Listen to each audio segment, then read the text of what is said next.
Lesson 5B, Understanding DeFi, DeFi Platforms.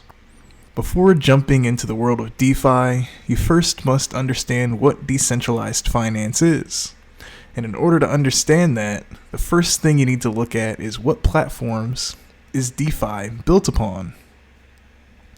A few of the more common and popular blockchains that host DeFi projects include Ethereum, the Binance Smart Chain, Solana, and Cardano. All of these networks allow developers to create dApps, which are decentralized applications, we'll get to that in the next slide, as well as host these apps on their respective network. Like I mentioned before, you have Bitcoin, which is essentially a value transferring blockchain.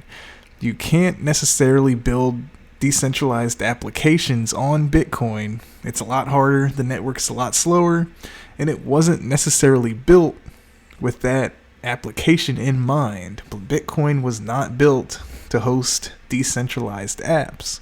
When you look at a project like Ethereum or Cardano, these blockchains were built to host decentralized apps on the blockchain. So these protocols are essentially like a virtual internet machine where you can build apps onto the machine virtually and you can host it on Ethereum or host your app on Cardano. So it's almost like a decentralized internet where you can build your own apps and dApps on top of it. So Ethereum, the Binance Smart Chain, Solana, Cardano, all of these blockchains, these decentralized networks, allow you to build apps, and other users can connect to those apps decentralized as well. So let's take a look at a few definitions. A couple of them I just mentioned, but we're going to go over what these things mean and why they tie into DeFi and how important they are in understanding what's really going on behind the scenes of decentralized finance. The first concept we're going to look at is a dApp, or a decentralized app. While hosted on a main blockchain like Ethereum or the Binance Smart Chain, dApps allow users to interact with them pseudonymously. This means, just like Bitcoin, you have your wallet address, you can interact with these smart contracts, and you can log into your wallet account, right? You don't necessarily need a password or a username, you just need to connect your wallet to the dApp, and that's going to serve as your account, and that's going to serve as the way that you connect to the app. So it's going to be pseudonymous. No one's going to know who you are unless they somehow figure out your wallet address, but this is how you're going to connect to these apps. You're going to use your decentralized wallet, and you're going to connect to these dApps that are built on top of networks like Ethereum, Cardano, or the Binance Smart Chain. The next concept we're going to look at is a DEX, a decentralized exchange. Now, a DEX is a type of dApp. A DEX is essentially an exchange that can be used, again, pseudonymously, but DEXs don't require a KYC like many centralized US exchanges. Like I mentioned before, when you're logging on to a centralized exchange, one that is hosted by a central party, you have to verify your identity, especially in the US. You have to verify your identity by completing a KYC, which is a Know Your Customer.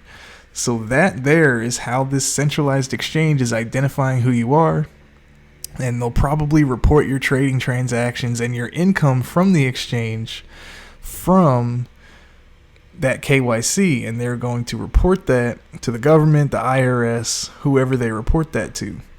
Now, with a decentralized exchange, you can exchange currencies without anyone knowing who you are. You're interacting with this decentralized exchange in a pseudonymous manner, right? So you're connecting with your wallet, you're exchanging currencies, maybe you're making a profit, and nobody knows who is actually making these transactions because all you see is wallet addresses making these transactions. You don't actually know who is behind these wallet addresses. So a DEX can be a great way to trade tokens in a decentralized way where you don't have to go through the rough process of verifying your identity with a KYC if you're on a centralized exchange. Now let's take a look at an AMM, which is also an automated market maker. Now an AMM is commonly used in DEXs, and an AMM uses an algorithm to price assets in the exchange as opposed to an order book. So the main difference, one of the main differences between a DEX and a centralized exchange is that centralized exchanges use order books to determine the price of the assets on the exchange. DEXs don't necessarily do that. What they'll do is they'll use an algorithm or an AMM, automated market maker, to calculate what the price of the assets you're trading should be. There's a lot that goes into AMMs, and that's going to be out of the scope of this course. But the main thing you want to understand here is that DEXs use automated market makers in order to determine the price of the assets that are traded on that decentralized exchange. It is the way that DEXs create their pricing because they're not acting in a centralized manner. And last but not least, something you've probably heard of, this is a smart contract. dApps run on smart contracts. They are what allow users to interact with the dApp without the use of the third party. So the reason that you're able to create transactions, make trades, enter your tokens into pools and create yield, that's all done through smart contracts. And what a smart contract does is it runs that process for you. So once you sign your transaction and you pay your gas fees and you allocate whatever funds you want to allocate to wherever you want to do it, that smart contract will run those funds to the correct pool or exchange the correct asset for you. What the smart contract does is it allows the dApp to run the processes you want to run without the need for a third party. So that third party could be a bank or a broker or some type of middleman that's creating and processing your transaction.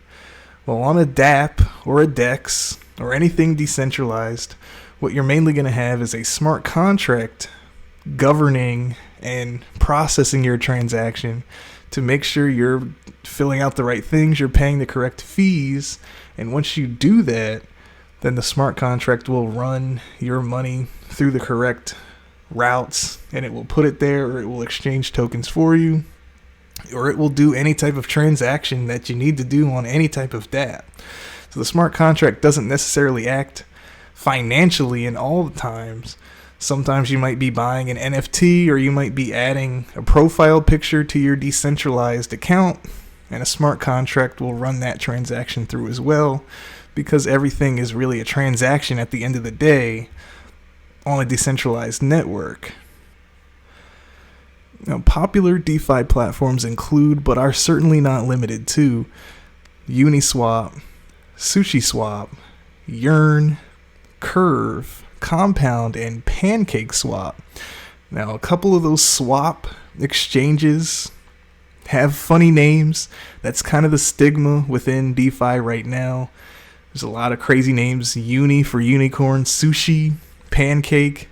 They're crazy names, but there's a lot of big money and a lot of TVL, or total value locked, in these decentralized apps. So they're definitely nothing to play with, but it is something that's kind of cute and funny. You've got unicorns and sushi and pancakes and all this other cool stuff. But let's get to the point in that a lot of these DeFi platforms will act as a swap, which is essentially a decentralized exchange like we just talked about. But you also have platforms like Yearn, Curve, and Compound, which are essentially yield aggregators, and other dApps can actually tap in to a Yearn Finance or a Curve protocol in order to try to generate extra yield for their dApp. So it's a lot of connecting different apps and different contracts to different protocols, and all this stuff is open source. So decentralized apps can connect to any other app and sort of reroute that traffic or those smart contracts into their own app, and it's really an interesting process. But let's get back to DEXs or swaps. What swaps will allow you to do is trade one token for another, or essentially swap the two tokens. Swaps require users to provide liquidity in order for other users to make trades. And we'll get into providing liquidity in the next lesson, but essentially when you're using a swap, you're basically making an exchange. As you can see on the bottom here, we're making a swap for Ether to Chainlink. If you were swapping Ether to Chainlink, one Ether might be about 30 Chainlink, let's say. And in order to swap your Ether to Chainlink, you're going to have to put in one Ether, and you'll get back 30 Chainlink minus whatever gas fees that you had to pay for the transaction. And that's really what's going on here in a swap, is that you're using other cryptocurrency tokens to trade and exchange for other cryptocurrency tokens.